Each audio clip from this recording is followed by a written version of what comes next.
کسی دانا شخص سے پوچھا گیا کہ کسی آدمی کی عقل کی پہچان کیسے ہو سکتی ہے؟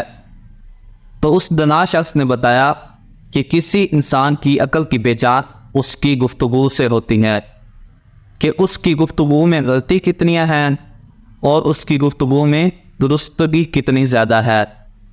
پھر اس دانا شخص سے پوچھا گیا کہ اگر وہ شخص موجود نہ ہو تو پھر کیسے پتہ چلے گا، اس کی عقل کی پہچان کیسے ہوگی؟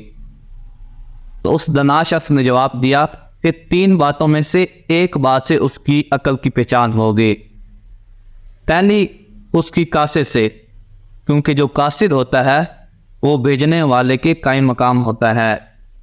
دوسری چیز جو ہے وہ خط ہے، کیونکہ خط انسان کی گفتگو کو بیان کرتا ہے۔